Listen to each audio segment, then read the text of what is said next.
Number 7.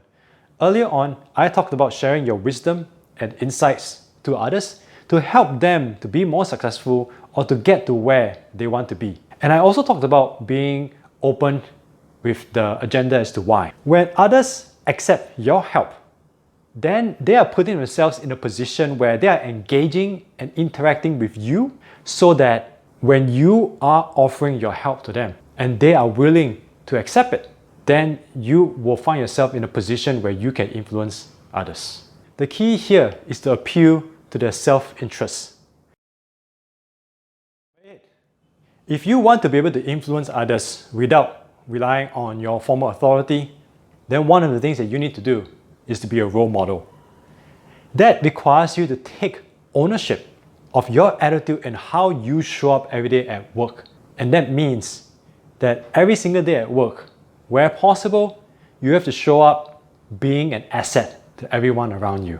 When you take ownership of the attitude that you bring into work, what this does is that it gives others the opportunity to understand who you are as a person. Then when the opportunity is right and the situation shows up for itself, you can be that person to be able to influence them. So just earlier on, I talked about taking ownership of your attitude and showing up to work, being an asset to everyone around you. This requires consistency because it is the consistency that allows others to have a sense of who you are as a person and whether you can be trusted. You see, this is where the frequency of the interaction that you have with the people that you're trying to influence really matters.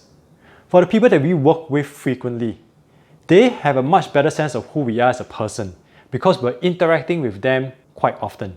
But for those who we do not interact with that often, then the only way those people can determine whether we are trustworthy or not is based on the impression that they have of us. And so the best way to support that impression in the minds of other people is to be consistent with your behavior.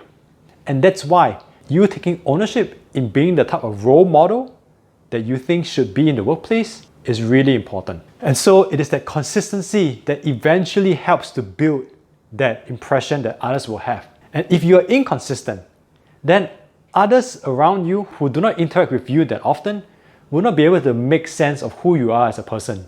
And that is going to affect your ability to influence others. There will be many situations at work that will call for leadership without formal authority, and that's where you can step in. You may already see such situations at work where there is a lack of leadership, people are hesitant, and they're looking around for someone to step up. All you have to do is to simply announce that there is a lack of leadership and that somebody needs to step forward to lead. And if nobody steps forward, then that is your opportunity to step forward and lead. And you can let people know your personal reasons for doing so. Very quickly, what that does is that it puts you in a position to lead informally where you can influence others. Having a vision really helps because it allows you to paint a picture of what the destination is going to look like for others. Then you can engage in a conversation with those around you to see how they can play a part in being part of that vision. Once there is a plan in place, you start working with those around you step by step to get them there. That puts you in a position to be able to influence them. So let's put all of these 11 ways into a very possible scenario where you are seeking to influence without formal authority.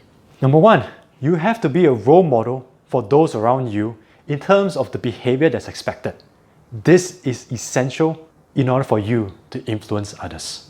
Number 2, even if you are a role model, you still need relationships in order to influence others. And it's the strength of the relationships that allow you to do so. So if you haven't have those relationships in place, then you need to get started now. So there are 3 ways that you can go about building stronger relationships. Way number 1, put yourself in a position where you are contributing to the success of others or you're helping them to be better versions of themselves. Number 2, start asking insightful questions that get people thinking about the outcome or the destination that they want to be. Asking insightful questions and listening to what others have to say puts you in a position to be able to support or encourage them, and others may see you as someone who is helpful to their journey. Number 3, when you are contributing to others, be open with the agenda as to why you're helping, so that when the other person is willing to accept your help, then they are also willingly putting themselves in a position where they are more likely to be influenced by you. Regardless of the strength of the relationship that you have, you need to appeal to their self-interest. And when you can align with their self-interest, you put yourself in a position where you can be more influential. Being a role model is not just limited to showing others the sort of behaviors that they should be doing. It's also taking ownership and showing up every single day, being an asset to those around you. Showing up every single day, being an asset to others around you, means consistency. And consistency is what allows others to determine whether you are someone that they can trust. Naturally, when you are trying to influence without formal authority, you have to look for the right situations where there are gaps in leadership, and that's when you can step forward to lead. And when you do so, it puts you in a position to be able to influence others. Number 11, even in the situations where there's a gap in leadership and you are stepping forward to lead, make sure you're walking in there with a vision. It doesn't have to be a complete vision though, because you are going to seek the inputs from those around you, and then you're going to be helping them each step of the way towards that vision. And that will allow you to be influential without formal authority. Wrap up. One thing to remember is that you are a leader when others deem you to be one. That is when you are more likely to have influence over them. The 11 ways and their associated leadership traits that I've mentioned in this video so far will allow you to be influential without formal authority.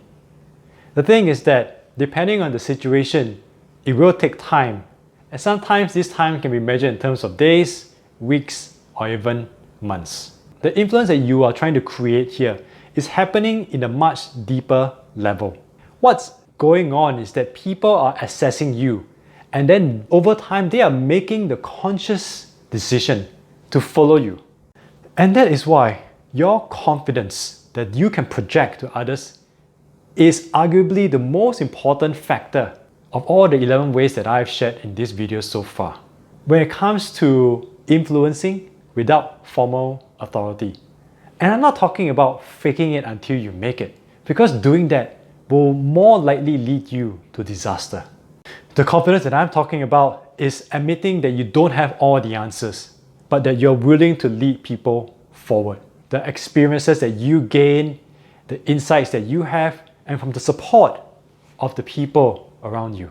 Your confidence is that subtle energy that I believe ties all the other 10 ways together in order for you to influence without formal authority.